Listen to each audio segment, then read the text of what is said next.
اللہ الرحمن الرحیم 2003 میں جب ہماری بہن ڈاکٹر عافیہ کو کراچی سے اٹھایا گیا تو اٹھانے کے فوراً بعد ڈاکٹر عافیہ کی والدہ محترمہ کو دھمکی دی گئی گھر میں آ کر، خبردار اپنی بیٹی اور نواسوں کے بارے میں کوئی صدا بلند نہیں کرنی، کوئی آواز نہیں اٹھانی، ورنہ تیری بیٹی اور تیرے نواسوں کی لاشیں تجھے اپنے گھر سے ملیں گی۔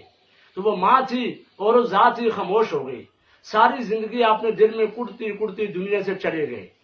شاید اسی موقع پہ کسی نے کہا ہو کہ ہم آ بھی کریں تو ہو جاتے ہیں بدنام، وہ قتل بھی کر جاتے ہیں تو چرچا نہیں ہوتا۔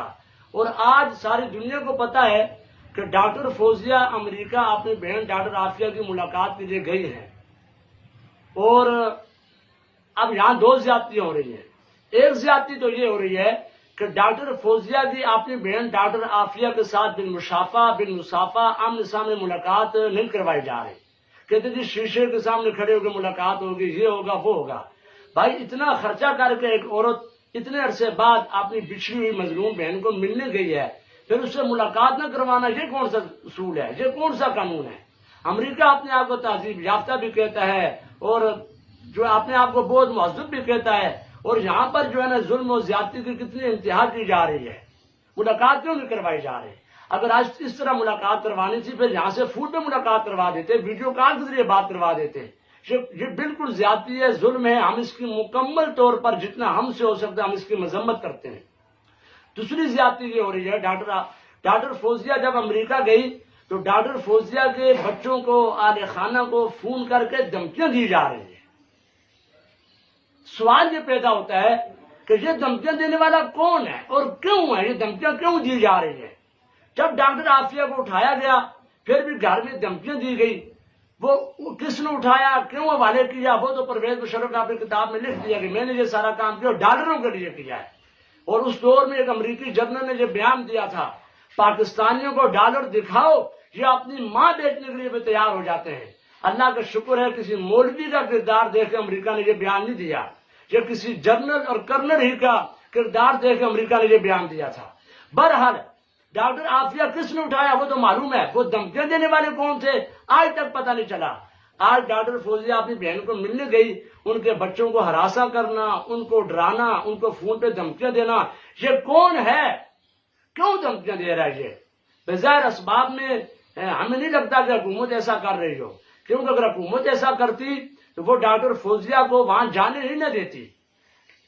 اسباب کے درجے میں یوں نظر آ رہا ہے، کیا پتا در پردہ ہماری پالیسیوں کو کوئی پتہ نہیں چلتا، حکومت ہی ایسا کر رہی ہو۔ ہم حکومت سے صاف کہیں گے، دو ٹوک کہیں گے، آنکھوں میں آنکھ ڈال کر کہیں گے تم نے 21 سال تک قوم کی بیٹی کو واپس نہیں لایا تھا۔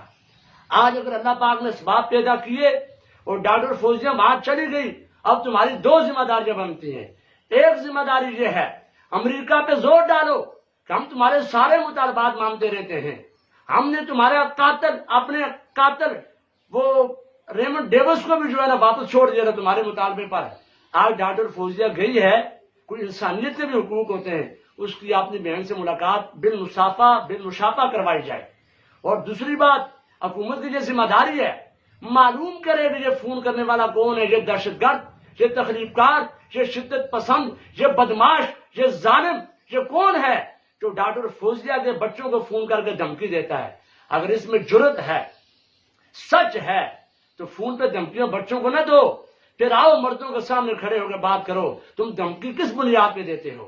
کیا ایک بہن جا کے اپنی بہن کو نہیں چھڑا سکتی؟ اس کا حق بنتا ہے کہ وہ جائے اپنی بہن کو ملے اور رہا کرے۔ نوجوانوں، مسلمان بھائیوں اور دوستوں، یہ بیداری کا وقت ہے، خدا را ڈاکٹر فوزیہ کا ساتھ دیجیے۔